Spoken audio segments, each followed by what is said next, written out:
Yes, I am a wife, a mother of 6. We have 5 out of 6 of our children at home with us, homeschooling, and God has really, really blessed my family tremendously.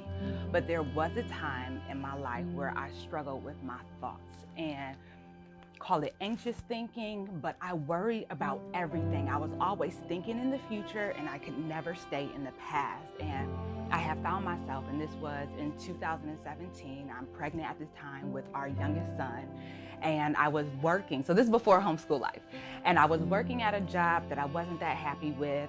It was a very stressful environment. I was pregnant, and then I was thinking about the future, and I'm trying to make it through rush hour, trying to get down to the federal building by 8 a.m. And I was thinking about the future. And I found myself having a panic attack while driving, and all of these people right in front of me that I almost steered over with my SUV. And that's when I realized that I had a problem. And in that moment, I couldn't control anything. I couldn't control my vehicle. I couldn't control my thoughts. I couldn't control my breathing. It was literally like I went from 0 to 100 in less than 10 seconds, and I was up on a curb. And I just cried. And I called my husband. I'm like, I don't know what happened, because I didn't know what happened. I found out afterwards once I got into my job, and my manager had said at the time, like, I think you had a panic attack. I think that's what it was. And for me, in that situation, I could have lost my son in that car accident. I could have been in jail because I could have mowed over so many people downtown. And that's when I realized that I needed help. I had fallen in a really dark and just a really dark and lonely place, mentally, emotionally. Feelings of betrayal, feelings of loss, just unbelievable, just pain physically from grieving.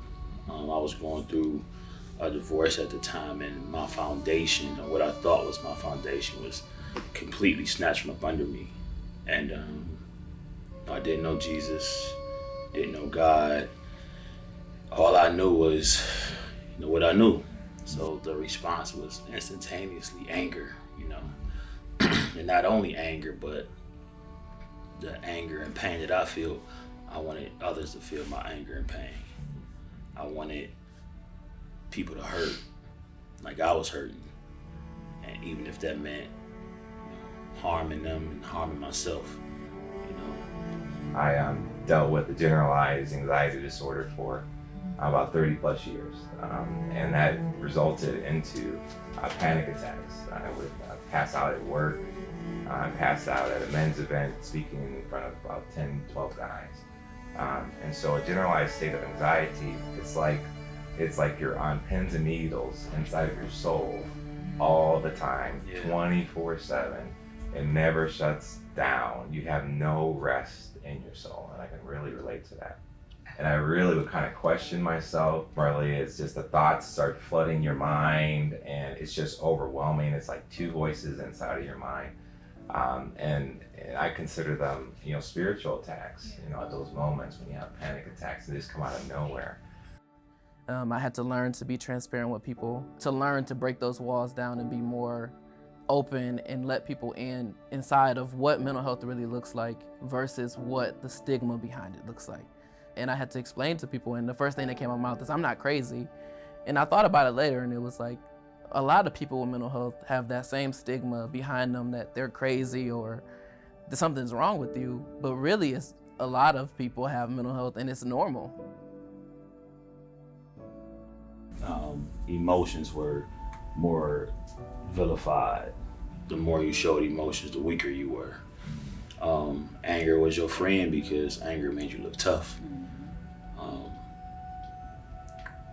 Nobody wants to mess with the angry person, but if you're crying, that's a person that's very easy to get picked on. You're gonna have a tough time living in an environment like that. And really the source of it was really a deep-rooted insecurity in who I was and just my identity, my faced a lot of rejection growing up and kind of really didn't know who I was.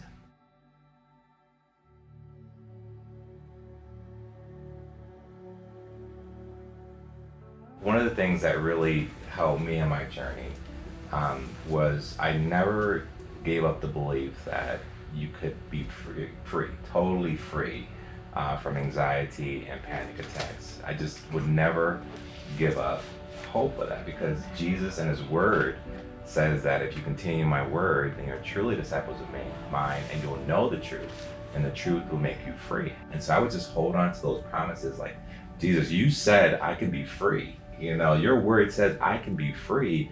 Where is this freedom? Where I'm at now has really shaped differently than where I was a year ago.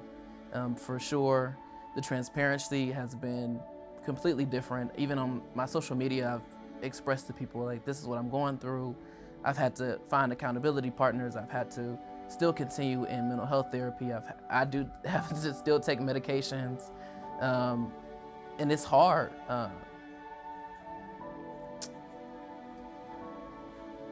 Sorry.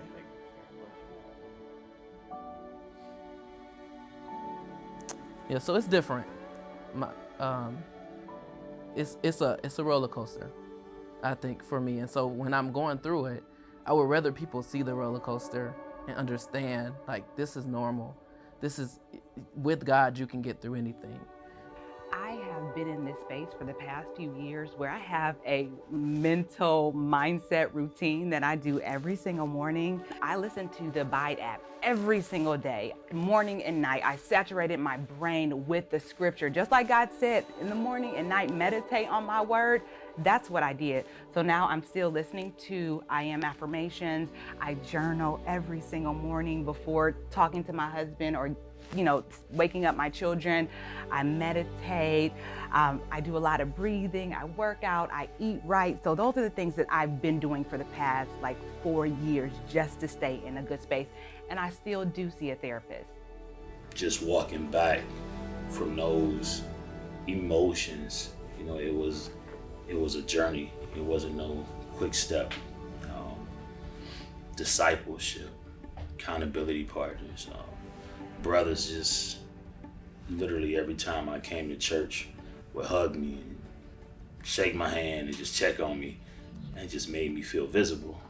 And they didn't treat me like I was crazy. They didn't tell me like my anger was, they told me I was normal, but I needed to work on it. Stigmatisms. The stigmatism of mental health, especially with Black men, that thing is it's just super potent for whatever reason. Like, everybody needs help, So most definitely reach out, find an accountability partner, a friend, anybody, just anybody. And don't be afraid and ashamed of what the response is gonna be. Don't worry about the response. Know that in that moment, you could have saved your life. In that moment, you could have saved the person's life that you were calling. You never know what people are going through.